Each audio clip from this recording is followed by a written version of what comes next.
Good morning students. तर आज आपण करणार आहोत मराठीमध्ये ग्रामर आहे विरुद्धार्थी शब्द. पहले हम लोगों का हुआ है विरुद्धार्थी शब्द, लेकिन और भी शब्द है इसमें जो नहीं हुए हैं. तो अगर जो शब्द हो गए हैं नहीं भी लिखोगे चलेगा, बट जो न्यू शब्द हैं इसमें वो आप लोगों को लिखना है, क्योंकि बहुत टाइम हो गया था हमें विरुद्धार्थी शब्द करके. थोड़ा इसका रिवीजन भी हो जाएगा. और विरुद्धार्थी शब्द यानी अपोजिट वर्ड, सबको पता होगा इंग्लिश में अपोजिट ग्रामर क्या है. यानी जो भी शब्द है उसका उल्टा यानी अपोजिट होना चाहिए. और इसका जो चिन्ह होता है, मार्क कौन सा है, मल्टीप्लिकेशन करते हैं ना जो हम मैथ्स में, वो वाले मार्क आते हैं अपोजिट के लिए. यानी एकदम उल्टा, जो शब्द दिया है उसका एकदम उल्टा कहना. अगर रात है तो दिन, अभी देखते जैसे अवघड सोपे. अवघड म्हणजे काय, जो बहुत ही मुश्किल काम होता है, आणि सोपे म्हणजे इझी.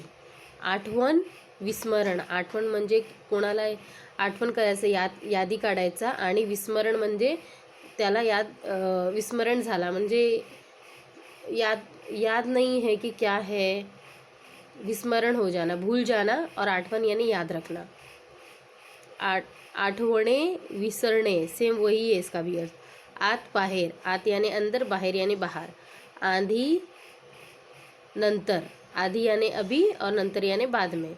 आनंद दुख. आरंभ शेवट. आरंभ यानी स्टार्टिंग, शेवट यानी एंड. आनंद यानी खुशी, दुख यानी दुख.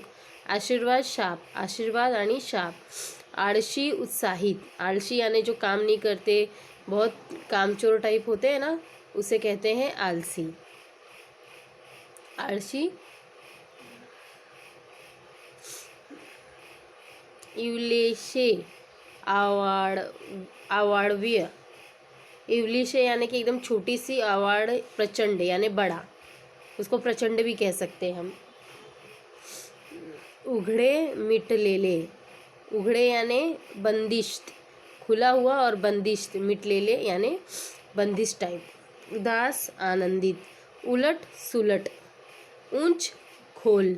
ऊन सावली. ऊन यानी ऊन, वो ऊन नहीं जो हिंदी में हम पढ़ते हैं स्वेटर बुनते हैं जो, वो नहीं. मराठी में ऊन यानी होता है धूप नहीं, उसका मतलब ऊन मतलब धूप होता है. और हिंदी में ऊन का मतलब होता है जो हम स्वेटर बुनते हैं ठंडी में पहनने के लिए कपड़ा, उसे ऊन कहते हैं. लेकिन मराठी में ऊन का मतलब होता है स्वेटर बुन, ये धूप. और उलट, उसका उल्टा होगा सावली यानी कि छाँव. कडू गोड़. कड़वा और गोड़ यानी मीठा. काले पांडरे. काला और सफ़ेद. कैद सुटका. कैद करना, छोड़ना, छूटा हुआ.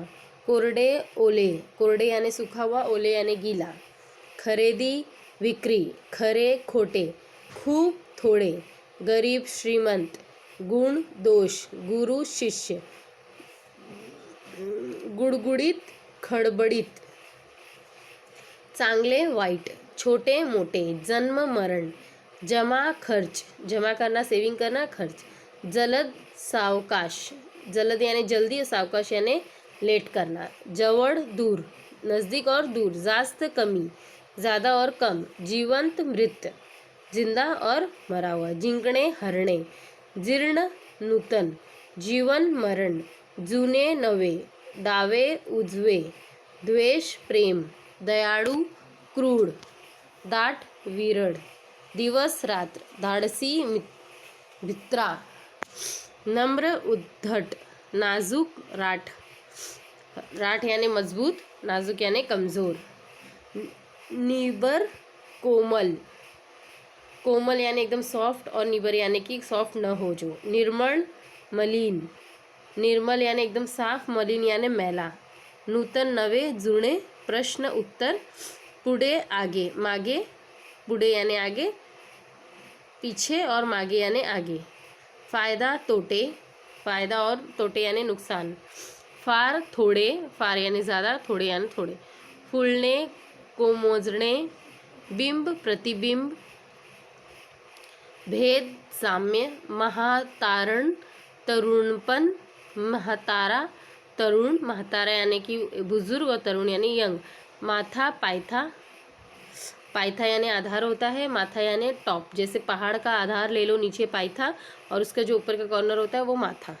मित्र शत्रू, मुक्त बंदिश, येथे तेथे, लवकर उशिरा, लहान मोठे, लांबलचक आखडू, वरती खाली, वर खाली, शहाणा वेडा, शंका खात्री, शंका यानी शक करना किसी के ऊपर, खात्री यानी सबूत के साथ उसे प्रूफ करना, सूर भित्रा, श्रेष्ठ कनिष्ठ, सकाळ संध्याकाळ, स्तुती निंदा, स्वच्छ मडकट, स्वप्न सत्य, सान थोर, साम्य भेद, सामोरी पाठमोरी, सुखद दुखद, सुख दुख। इसमें बहुत सारे शब्द ऐसे हैं जो एकदम इजी भी हैं और कुछ शब्द ऐसे भी हैं जो रिपीट हुए होंगे, रिपीट हुए हुए नहीं भी लिखोगे चलेगा, नहीं तो ये इतने सारे वर्ड्स हैं, ये आप लोगों को विरुद्धार्थी शब्द आपके मराठी के ग्रामर की बुक में कंप्लीट करनी है। और जितने भी वर्ड्स हैं इसको आपको लर्न करना है तो समझ के करना है ताकि आपको समझ में आए वो चीज़, ठीक है।